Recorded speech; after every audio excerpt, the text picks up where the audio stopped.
Hey, Sooner football fans, this is your Sooner Football Fans podcast. This is part one of our 4-part podcast with Cody Holzhammer. You know, the man with the Baker Mayfield tattoo. Cody tells us how he came about getting the tattoo, and we proclaim that one of his other tattoos inspired the Ohio State flag plant. We also talk Baker Mayfield, Spencer Rattler, and a little bit of Kenny Stills, and what's in a jersey. Alternate jerseys are just style, no substance.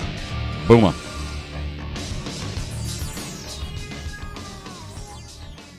Hello, Sooner football fans. You've got the Sooner Football Fans podcast with Terry, Rob, and Caleb. Boomer, Rob. Boomer, Terry. Boomer, Caleb. Boomer. All right, and we have a very special guest today on the show. All right, from Little Rock, Arkansas, the man with the tattoo. We've got Cody on with us. Hey, Cody. Hey, Boomer. Cody. Boomer, guys. I'm excited. So how's it going today? Going great, man. I'm getting a massage right after this podcast, so pretty excited about that. Well, there you go. Well, obviously we got to start it off with, I'm sure you've told the story 1,000 times, but you get to tell it again. Tell us all about the tattoo. How did, you know? Man, I was just sitting in Fort Polk, Louisiana. My idol, Baker Mayfield, which is weird because he's like my age.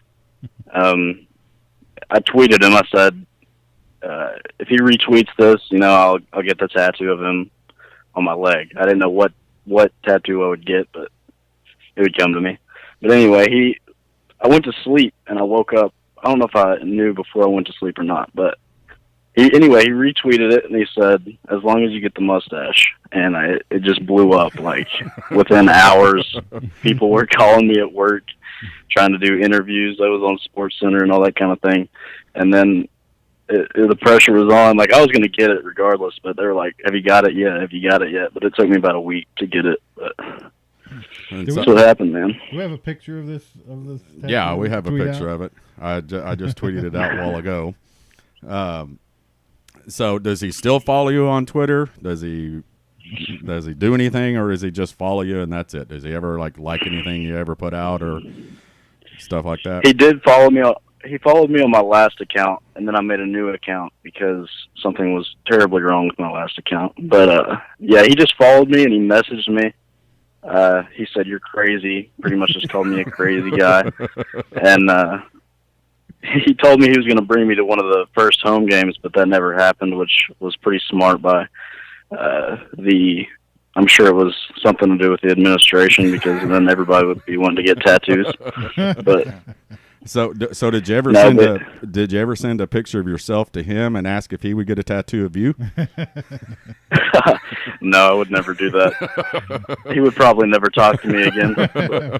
Well, I kind of think that's a good idea, but you know, I understand you don't want him to like, okay, now it's gone too far.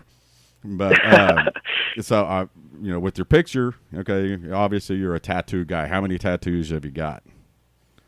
Is that I've got about 12 now. Yeah. Is that the only Sooner tattoo?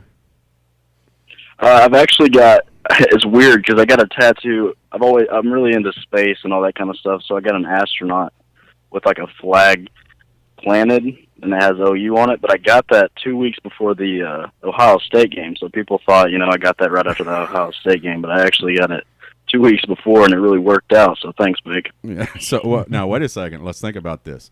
Did you post that on Twitter when you got the photo?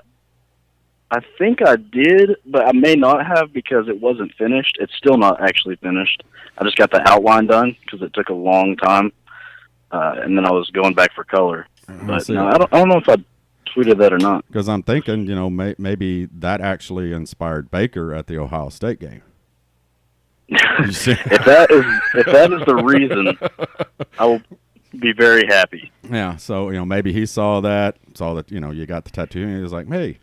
We believe it, and that's all that matters. Yeah, that's all that matters. We're going to say that from now on, just so you know. You know, it doesn't really matter.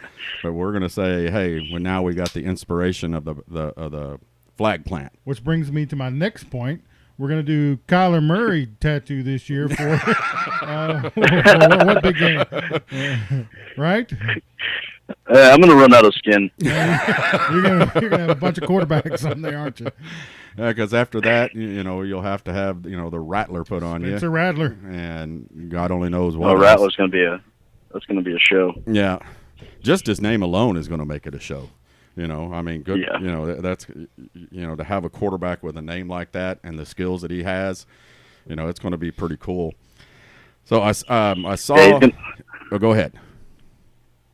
I just think he's going to bring a lot of really good recruits to Oklahoma, and I'm very excited about that. I think he's part of the reason Austin Stogner, or if that's how you say it. Yeah. I think that's part of the reason he's coming, for sure. Yeah. So, your early 20s, you've been a fan all your life. I saw, I think, a tweet today that your first OU game was Baylor and OU. Was that right? Yeah, it was up at Norman. I can't remember exactly what year it was. It was at least 10 years ago, I think. But yeah, we went to double overtime with those guys, and we got the win. So I was hooked, man. Was that in? Was Stoops there then, or I don't remember. Oh, yeah, Stoops was there. Ago. Yeah, the only thing that came to my mind when you said that it was just like the I think the last year of Blake being here, they played Baylor in the stadium. It was the emptiest I'd ever seen it for a home game, and I thought, good Lord, I hope that wasn't his first game that he's talking about. No, I don't think that was it. Yeah, but Rob, what was your first OU game?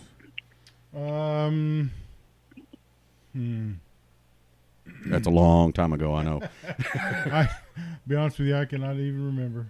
Caleb, do you remember yours? It was North Texas, Jason White's Heisman year. Ah, see, that's a pretty good one. Mine was in the 70s, and we were playing Missouri. That's all I know, and it was back, in the Wishbone days.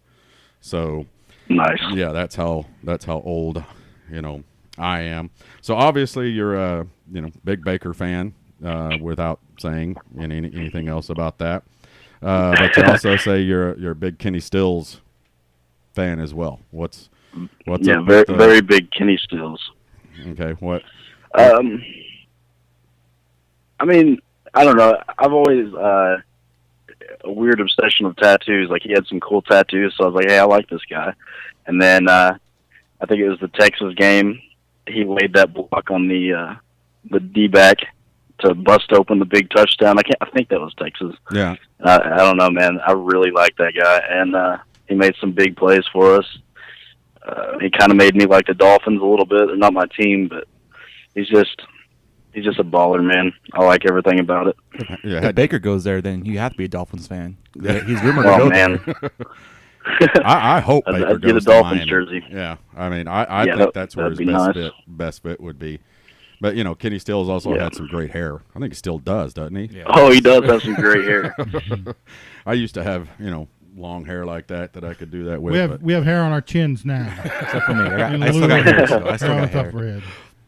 But we shot some stuff out to you, for what we wanted to talk about. Now, you're a fan of the alternate jerseys. I'm 50-50, to be honest with you. I was listening to your last podcast. You guys were talking about the all red. Never wear them again. Burn them. Throw them in the trash. Yeah. But no, I like the wooden. Like I think it was Caleb talking about it. Maybe bring the wood. The wooden jerseys. Yeah. Yeah, they're not. But, old guys like us or like me and Rob are the traditionalists. We like to keep it simple, keep it, tradition. Well, and I think it's got a lot to do with us. We feel like the Blue Bloods ought to be the Blue Bloods, and OSU can have a different uniform combination every week, and I don't care. I think they look, okay, but that's for people that don't win. Yeah, they're like Oregon. Yeah, right. They're trying to attract with style and not substance.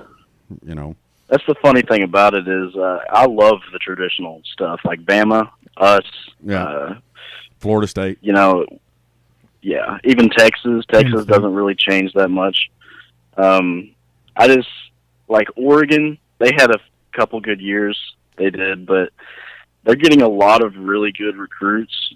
I really believe that it's part of it's the area, I guess. I've never been there, but also just the jerseys. Like, they're insane jerseys. I think they get a lot of recruits for that, and I think that's a dumb reason, but I love the traditional look, to be honest with you.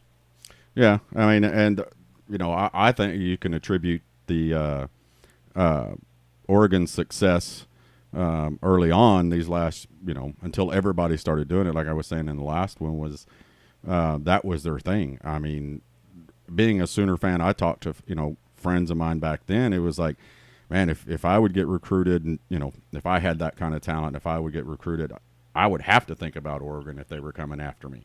Because every game they had something new, and it was always on ESPN. It was on game day. They never released it until the game, so it was kind of a big hype, and it brought kids there.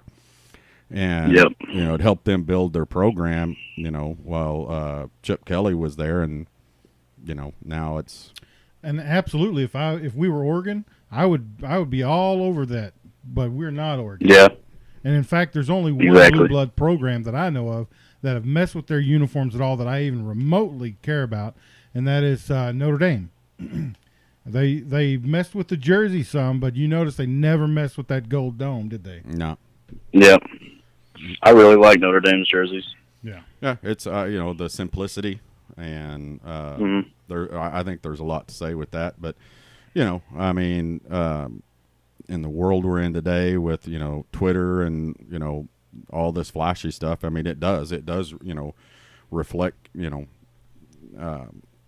put an impression on kids, but I think really the top elite athletes, they're looking at substance. So let's hear from Caleb. Because the younger crowd, I want to hear what they have to say. Right. Ohio State did it too, though. You got to remember, Ohio State made their alternates too. I think Michigan has done it as well. So those two teams have done it. I like them, but I mean, just every now and then. I like the road ones better than the home ones. The white helmets, the white jerseys, the red pants. No, I don't mean just a little change. I'm talking about something big like OSU, Oklahoma State's doing, Oregon's doing. Well, they have to do that to compete. But would you be in favor of something like that? I mean, I like the original ones. I guess I might like maybe once or twice a year. That's what I'm happy with. Okay. All right. Well, as long as they don't stripe the stadium, I'm happy. Caleb's hung up on striping the stadium. Every time we stripe this stadium, we lose. Yeah, we lose. And that's a bad look, Charm. Yeah, I mean, so just stop it. I mean, I know, leave the striping and checkerboarding to Tennessee. Let them do it, and they lose too. Yeah, don't stripe the stadium. They lose a lot. Yeah, got it. Okay, let's get on some football stuff here. About everything that everybody's talking about right now is the quarterback situation. What's your take on the quarterback situation? You think it's over? You think it's done? To be honest with you, if I'm being completely honest, I think it's over. Do I think it should be over? I really don't think so. I mean, Kyler. There you have it. Part 1 with Cody Holzhammer. We'll be dropping part 2 of the podcast on Tuesday, and we'll get into some serious Sooner talk. If you're a Sooner football fan and you want to be on the podcast, go to our website at www.soonerfootballfans.com and click on the How to Be on the Podcast tab. We'll get you on. Booma.